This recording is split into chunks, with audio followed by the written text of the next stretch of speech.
diet bisa nggak sih? Ya bisa Mas. Bisa, sangat bisa Iya, ya? sangat bisa. Biasanya teman-teman bersama Dikit Sembarang di Blangkon. Bincang lugas wong Wonogiri. Sekido. Selamat siang, Mbak. Selamat siang Mas Nyit. Selamat siang ya.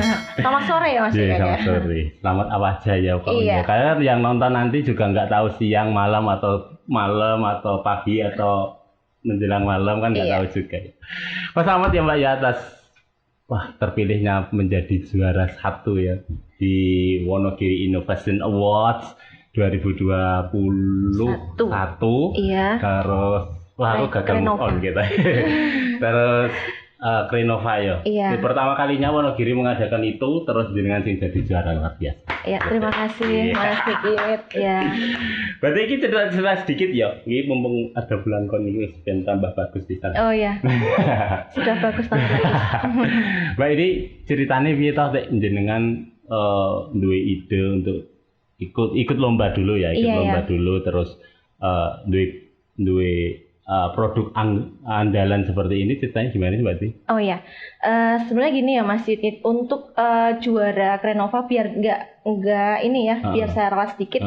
Untuk juara Krenova itu sebenarnya ada 9. Ada 9. Iya, ada 9. Ada bidang-bidang fokus yang ada lainnya. kategorinya Iya, gitu, kategori juga. kategorinya. Ada pendidikan, ada Oh, tepat iya, guna. iya. Kemudian saya itu salah satu di bidang fokus obat-obatan kosmetika. Saya juara satunya, begitu. Oh, kosmetika. Iya, Oh, obat-obatan. Nah, Obat-obatan. Iya, ceritanya cukup panjang Mas.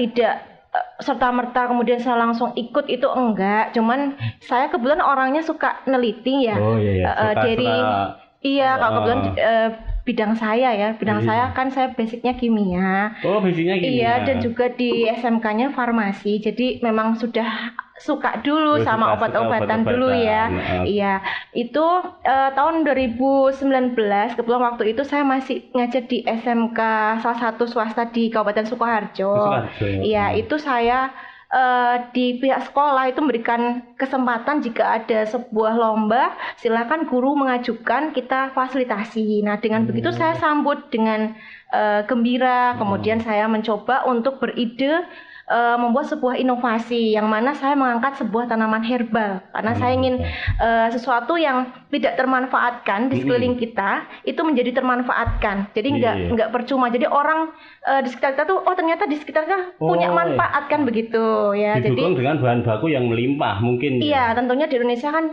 banyak sekali sebenarnya. Nah, kemudian saya tertarik dengan namanya tanaman lidah buaya. Lidah buaya. Iya. Oh ya, yang kalau orang yang nggak tahu itu cuma dibawa pagar rumah gitu Iya, ya. cuma Buat tanaman hias. Bahkan dipakai begitu saja. Iya, gitu. cuman banyak sekali di luar itu nggak tahu manfaat untuk tanaman lidah buaya sendiri. Di situ kebanyakan kalau orang-orang hanya ambil gelnya aja. Gelnya untuk biasanya kalau orang-orang dahulu nih ya, Iya. kita ngomong kayak teman-teman yang kelahiran tahun-tahun seperti saya, kita ini cuma buat keramas ya. Iya. Buat Untuk numbuhin rambut, numbuhin iya. rambut biar tetap hitam. Tapi ternyata di tangannya Mbak Dwi jadi luar biasa. Tapi selanjutnya cerita nih Mbak. Oh iya, oke, saya lanjut ya Mas ya. Jadi biasa orang ngambil gelnya aja. Buat yang tadi sampaikan ya, buat itu kadang dipotong-potong, buat pasaran gitu. Iya. Nah, ini kita ambil kulitnya Mas yang terbuang percuma. Gelnya enggak Kita sebagai hasil samping malahan ya. Gitu. Jadi kita ambil kulitnya, kita buat sebagai teh dulu. Waktu saya di 2019 saya hanya mempelajari bahwa ini saya buat teh kayaknya coba saya cari literasi, ternyata bisa menurunkan kadar gula darah. Iya, kemudian saya berawal dari situ, kemudian saya campur daun bidara ya, itu kan masih asing di kita ya. Kemudian dari 4 judul yang saya ajukan kebetulan di lomba di Jogja, di Akademi Jogja itu saya masuk 10 besar, yang terpilih 2. Yang bahan bakunya dari lidah buaya itu. Iya, jadi saya terpilih. Dari situ saya semakin berminat lagi untuk meneliti dan meliti. Meskipun 10 saya juga merasa bahwa ini saingan saya nggak cuman ini ya, jadi mereka pasti dari seluruh Indonesia. Ya alhamdulillah kita ya sudah masuk 10 besar, cuman kita nggak menjadi juaranya ya. Tingkatnya udah nasional. Gitu. Kita di situ. Tapi untuk dikenal itu udah luar biasa juga ya. Sudah dikenal. Nah, dari situ oke lah nggak masalah, yang penting kita cari pengalaman. Nah, berawal dari situ berhenti di tahun 2020 karena pandemi ya, kita nggak bisa. Memang wah wis rusak apa-apa nggak lah. bisa ngapa-ngapain ya waktu itu. Nah, pernah terpapar? Insya Allah belum. jangan. Iya, Saya pernah. Oh iya. Itu tapi sebelum mengenal ini loh ya. Iya. 2020 itu kita kan off semuanya. Baik di termasuk saya kan juga guru, jadi pendidikan itu PJJ, pembelajaran jarak jauh ya.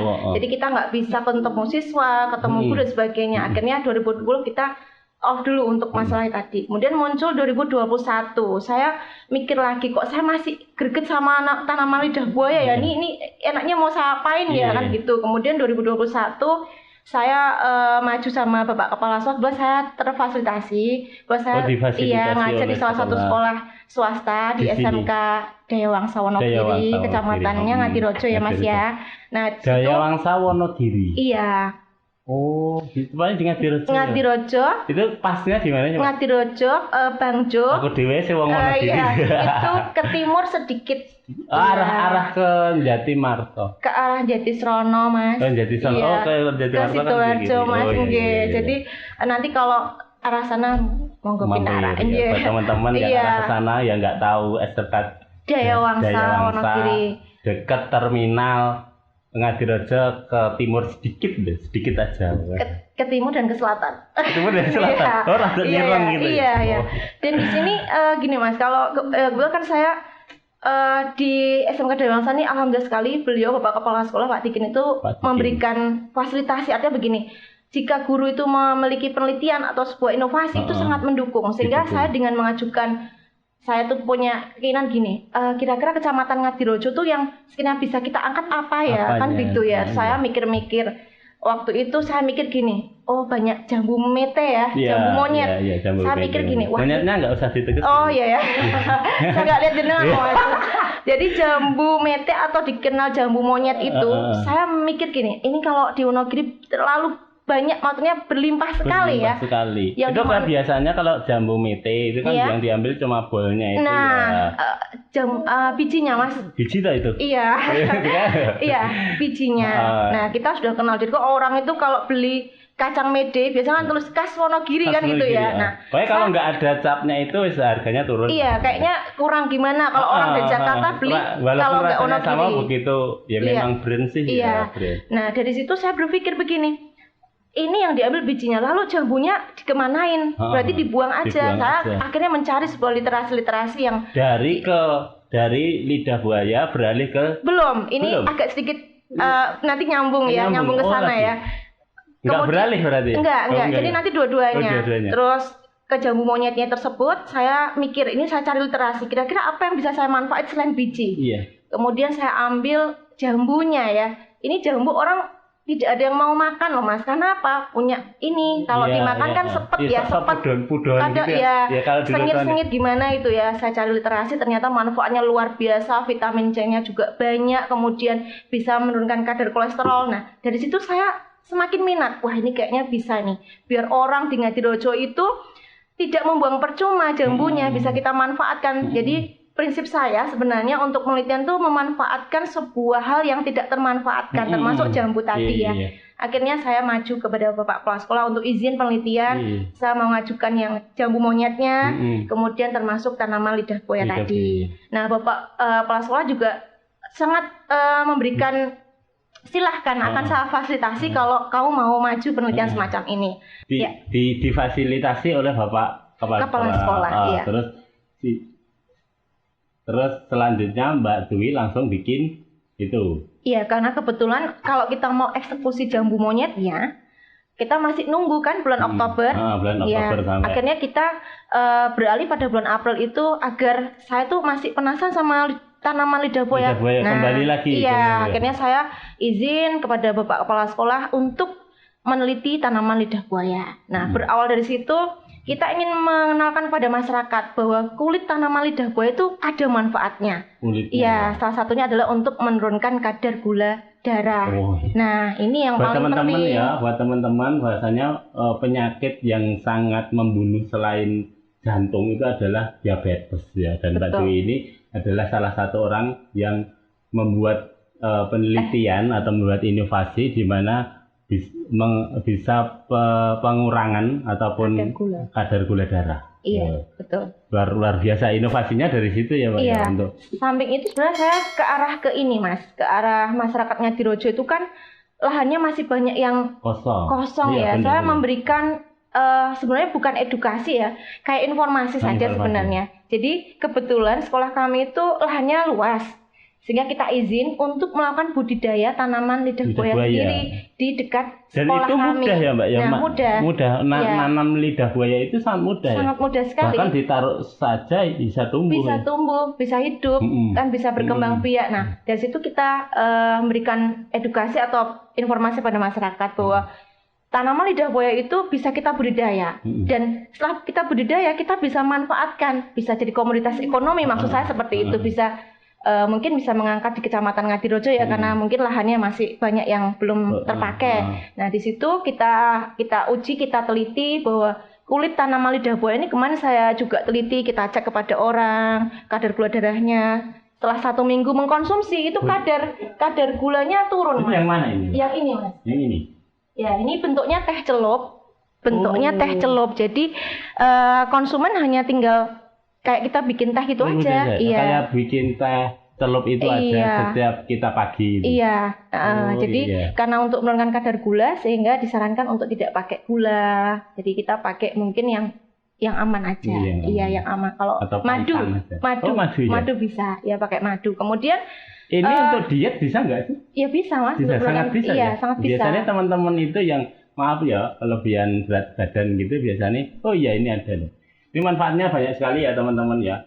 Ini ada melangsingkan atau diet, ini melancarkan buang air besar, menurunkan gula darah, dan banyak lagi lah. Komen kamu harus tahu. Iya, ini, 1 minggu setelah mengkonsumsi teh celup, alhamdulillah kadar gulanya turun, Mas. Iya. Dari situ saya merasa alhamdulillah berarti berhasil penelitian saya kan begitu. Tapi saya tidak puas dengan itu. Jadi berarti sebelum jenengan ikut lomba, ini jenengan udah penelitian. Udah penelitian. Iya. Tapi udah diproduksi. Sudah diproduksi. Udah ada pangsa pasarnya. Sudah kita pasarkan dan yang pasarkan kita kenalkan dulu ke masyarakat, kita cari informasi siapa masyarakat yang punya kadar gula darah yang tinggi, kita cek, kemudian kita awalnya kita kasih testimoni dulu, Mas. Jadi nggak beli, kasih testi, kemudian berikutnya saya kasih testi lagi biar masyarakat tahu lah kalau kami dari SMK, meskipun SMK kita bisa memproduksi yang bisa bermanfaat untuk masyarakat kan begitu. Betul. Nah, kemudian lanjut di bulan ini, Mas, 19 Oktober kan, Mas, itu ada dari Bapeda Litbang ada sosialisasi ya. Baru itu Oktober itu sosialisasi tentang Wonogiri Innovation Awards WIA dan Krenova kreativitas dan inovasi ya. Nah, di situ saya saya pas banget, ini kan Oktober saya mau buat jambu monyet yang mau saya olah itu. Pas banget waktu itu musimnya, sehingga selain saya juga punya produk kulit lidah buaya, saya juga langsung mengeksekusi jambu monyet tersebut sehingga kita eksekusi menjadi sebuah kapsul jambu monyet. Aku tahu kenapa Mbak Dwi menang. Karena ya selain bermanfaat satu, terus duanya khasnya Wonogiri ya jambu mete, jambu monyet gitu kan. Terus jadi beberapa aspek itu menunjang untuk penilaian lebih gitu ya. Iya, padahal saya malah berpikir gini, kok nggak lidah buaya yang saya berpikirnya lidah buaya yang menang, Mas. Dari juri gitu. Iya, ini dari orang awam. Saat akhirnya kok yang menang jambu monyetnya ya. Saya juga mikirnya apa karena ini ciri khas Wonogiri sehingga menjadi menang kan begitu. Meskipun kalau ada ekstrak Anoman mungkin juga menang. Jadi atau ada ramuan dari Gunung Gandul mungkin juga menang, kan ada kan. Iya. Ada perkenalan daerahnya sendiri. Ini sangat bagus sih menurut aku, kalau menang ini sudah sangat wajar sekali. Oh gitu ya. Boleh pinjam pialanya? Oh iya, ini Mas. Yes. Ini adalah pialanya teman-teman. Krenova, kreativitas dan inovasi ya. 2021. Nggak nyangka, Mas, kalau kemarin tuh saya bisa dapat pertama kalinya Wonogiri bikin Krenova. Krenova. Ya. Kalau yang 2020 hanya WIA. Iya. Nah, Krenova itu baru 2021. gitu. Terus saya juga ya alhamdulillah lah, berarti selama ini saya peneliti itu alhamdulillah menjadi juara di bidang fokus, karena Grenova ada beberapa bidang fokus yang mana juaranya beda-beda Mas. Iya. Di situ. Di kategorinya kesehatan, obat-obatan dan kosmetik. Iya, mungkin karena jambu monyet ya. Ini atas namanya Mbak Dwi Mariati sendiri ya? Iya, kok karena saya kebetulan waktu itu gini Mas, lombanya kan ada 2. Ya? Ada perorangan sama kelompok gitu? Iya, yang WIA itu kelompok. Iya, itu kan biasa sekolah-sekolah ya, SMA, SMK. Yeah. Kami yang dari SMK Dewangsa juga mengajukan ini, teh lidah buaya, kemudian ada mobil listrik, dan yang lain-lainnya juga. Itu kita juaranya 2 Mas, juara 2. Ya, WIA 2. Berarti saya pulang Pak Dikin bawa 2 piala. Iya, saya masuk di WIA itu juga, dan yang Grenova ini meskipun individu tapi saya difasilitasi dari sekolah. Meskipun secara individu. Iya. Sangat beruntung sekali Mbak Dwi punya kepala sekolah dan punya sekolah yang sangat mendukung. Iya, alhamdulillah sekali. Mbak Dwi kesampaian, prestasinya alhamdulillah ya kan. Luar biasa lah. Iya. Tapi untuk pemasarannya kan kemarin adalah untuk komunitas dulu ya Mbak Iya. Untuk izinnya sendiri gimana Mbak Dwi? Kebetulan sampai saat ini kita masih proses ya Mas ya. Karena untuk membuat izin Balai POM itu syaratnya adalah kita harus punya CV. Punya CV dulu, punya badan hukum dulu ya. Nah ini masih proses. Sulit nggak sih bikin badan hukum? Harus ke notaris, kayaknya mungkin ada yang bantu. Ya terkait ini ya Mbak Dwi ini adalah produk yang sangat bagus. Bukan hanya ini aja, ada beberapa produk-produk lagi yang sangat membantu untuk kesehatan masyarakat, khususnya di bidang ini herbal ya Mbak. Herbal, maksudnya ini sangat herbal banget. Kita ketahui bersama bahwa herbal itu sangat rendah sekali efek sampingnya gitu, nggak seperti bahan-bahan kimia. Betul. Iya. Nah ini untuk pihak-pihak terkait mohon ya dibantu Mbak Dwi-nya gitu, atau kalau nggak bantu Mbak Dwi paling orang bantu Wonogirinya lah, paling guru Wonogiri punya produk kayak gini. Ini jangan sampai ambil orang lain. Apalagi kita tahu bersama loh ya Mbak Dwi sebelum ke Wonogiri di Sukarjo loh. Nanti ambil Sukarjo, muter itu pusatnya jamu loh. Iya. Tapi kalau diambil sana apa? Ya, harus tempat-tempat sih menurut saya. Iya, saya sebenarnya juga kadang juga punya impian sih kalau punya home industry kecil gitu ya. Misalkan tanam lidah buaya itu, kemudian kita ambil kulitnya, kita ambil gelnya dari nata de aloe vera yang nata de coco itu loh Mas. Iya, nah itu kan nata de aloe vera itu juga bagus. Iya. Kita manfaatkan. Nah itu bisa menjadi 3 produk. Ini tehnya, kemudian bisa kita buat masker. Yang satu bisa nata de aloe vera. Kemudian kalau yang jambu monyetnya itu tadi bisa kita kapsul menjadi sebuah obat herbal yang mana kalau orang itu harus kita kasih tahu, masyarakat harus kasih tahu. Artinya gini, edukasi bahwa yang namanya obat herbal itu adalah mencegah penyakit. Iya, jadi lebih baik mencegah penyakit daripada kita mengobati. Jadi prosesnya emang nggak bisa kayak iklan ya, jadi minum langsung sembuh, nggak bisa. Jadi memang harus nggak kayak dukun-dukun zaman dulu. Jadi memang harus proses, jadi harus sabar ya kalau minum. Kalau mie instan sendiri butuh 5 menit ya nggak ya? Instan loh ya. Harus ada step by stepnya untuk sembuh. Yang penting adalah niatnya dulu. Kalau niatnya mau sembuh ya, kalau diabetes ya dikurangi gulanya dong. Iya. Terus ya ditambah dengan kayak gini. Pencegahan. Iya, betul sekali. Kalau dari sisi individunya sendiri atau sisi perseorangnya sendiri nggak mau masih ceroboh dalam makanan, dalam minumannya, nggak mau jaga diri ya percuma mau obat semahal apapun ya tetap akan sehat, sakit juga kan, nggak bakal sehat gitu kan. Iya. Tapi Mbak, ini untuk produksinya ini kan katakanlah udah kering ya, ibarat kata udah jadi bubuk, jadi itu punya alatnya ya. Kalau alatnya sederhana sih Mas, sebenarnya itu. Enggak.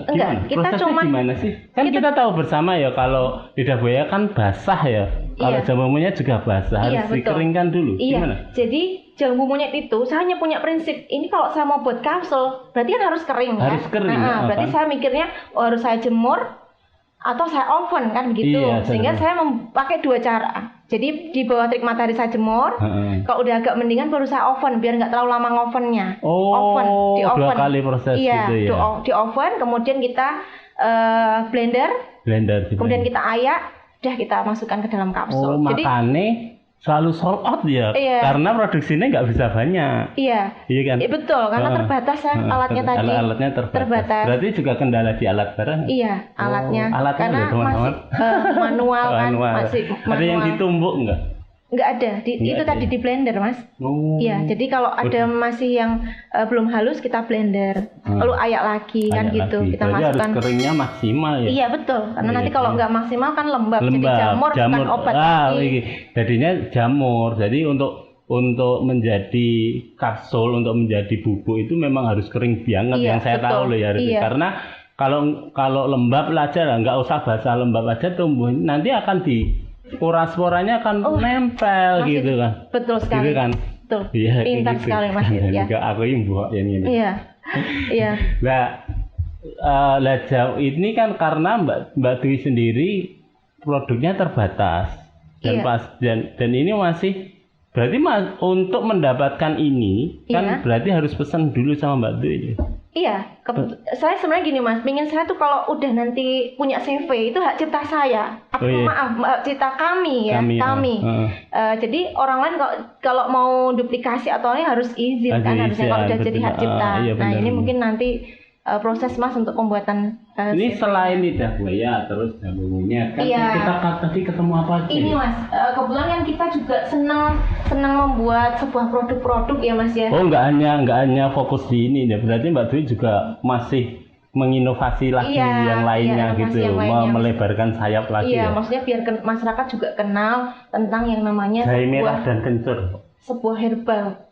Mengangkat herbal khususnya. Oh iya, semuanya herbal. Mengangkat herbal pada masyarakat bahwa memang kita lebih baik mencegah daripada mengobati. Tadi prinsipnya lebih baik mencegah daripada dan memanfaatkan lebih sesuatu. Lebih baik mbok pupus tresnomo saiki katimbang sesuk lara ati. Pas ya Mas ya. Pas banget itu. Kan gitu, pengalaman pribadi. Oh iya.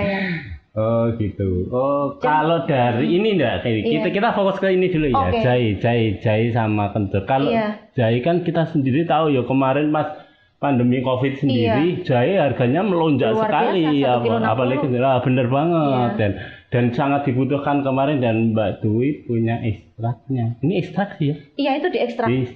Ini harganya segini berapa? 10.000 aja. 10.000 aja. Nanti kalau mau pesan langsung di deskripsi. Ya lah. Iya. Atau langsung disebutin aja namanya. Langsung ke ini aja, deskripsi aja. Iya. Nanti langsung ke editing. Oke Mbak Dwi, terima kasih waktunya yang telah diberikan kepada kami. Jangan kapok-kapok datang ke Blangkon, jangan kapok-kapok main di sini. Terus semoga produknya semakin PY atau payu terus. Amin. Terus yang paling penting adalah bermanfaat untuk orang banyak, gitu, seperti visi dan misinya dari Mbak Dwi sendiri, dari produknya sendiri. Terima kasih, salam buat teman-teman. Semangat terus, pokoknya langsung dilegalkan, pokoknya jangan sampai jatuh di tangan yang salah gitu ya. Betul sekali Mas. Apalagi buat instansi terkait mohon dibantu ya buat pelegalan ini biar paten satu, biar yang dapat manfaatnya itu lebih luas lagi. Iya. Terima kasih Mbak Dwi. Sama-sama Mas Nir. Yang teman-teman jangan lupa subscribe, komen, dan like ya di podcast kami, tetap di Blangkon. Bincang Lugas Wong Wonogiri. Cekidot.